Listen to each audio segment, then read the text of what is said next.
Hey, Buckskin Bill coming to you today to show you how to take a rawhide form of a deer hide and make it into buckskin.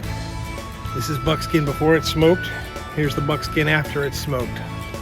This will go back to rawhide if it gets wet. This won't go back to rawhide. Let's get started.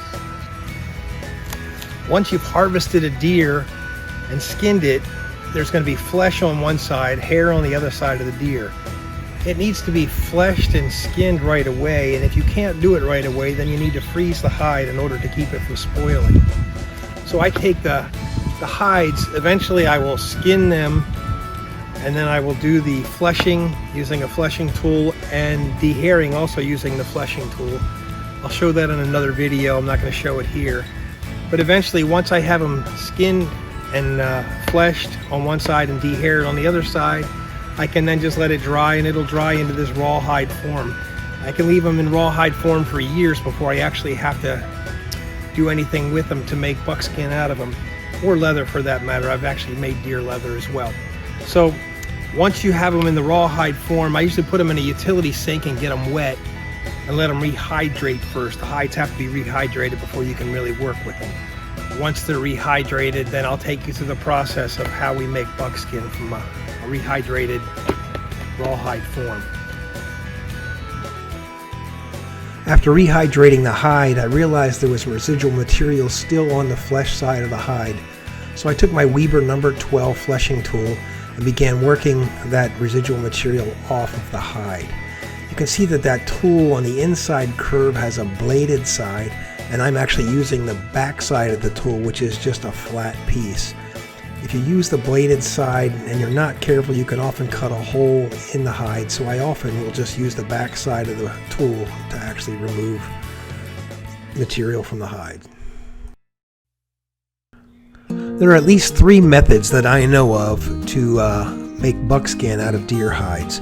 I've used both brain tanning and what I'll demonstrate here today is egg tanning. And in both cases, you're going to take about a half gallon of water and heat it on the stove.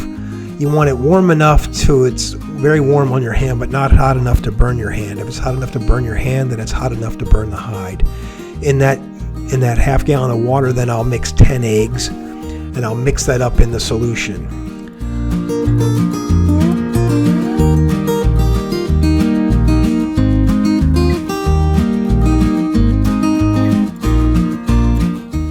I'll take the hydrated hide and then mix it in that solution and work it around, and then I will start to stretch the hide while it's in the solution. Then I will take the hide and roll it into a donut shape and actually wring the hide until you see bubbles coming up through the hide. I'll dip the hide in the solution again and repeat this process 2 or 3 times to make sure that the solution is all the way through the hide. To wring the hides, I'll make it into a donut and then have a friend work with me, usually, and two baseball bats or 2 heavy sticks or something, and stick it through the hide and twist in opposite directions as hard as we can twist. You're not going to tear the hide by twisting as hard as you can. That forces the solution through the hide, and you'll see bubbles actually coming out of the hide.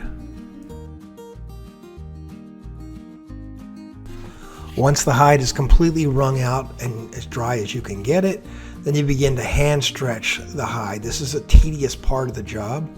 You stretch the hide in every direction, and especially take time to pull and work the edges as they dry. The edges will dry first, so you need to work the edges a lot harder to keep them from getting crispy when you're done stretching the hide. So you keep working the edges and work the whole hide, and eventually as it begins to dry, I'll work it over a cable to stretch it even more and make it soft.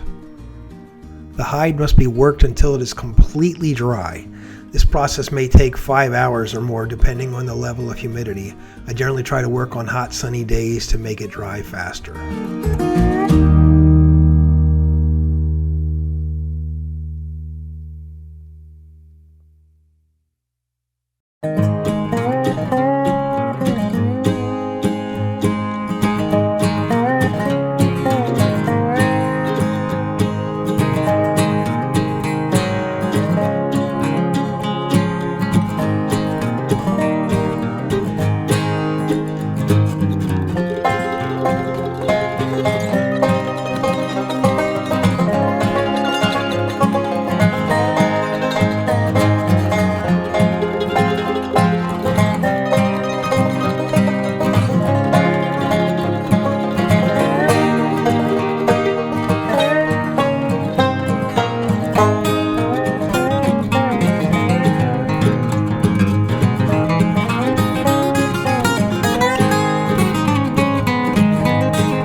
here we have our finished raw hide. This is the fur side. Here's your flesh side. You can see when you're doing this, you're going to get a little bit of fuzz on you. So wear a t-shirt that you're not really thrilled with. The buckskin at this point is soft all the way through and it's dry. However, you still can't use the buckskin at this point until you smoke it, because in its current state, if it gets wet, it will go right back to rawhide.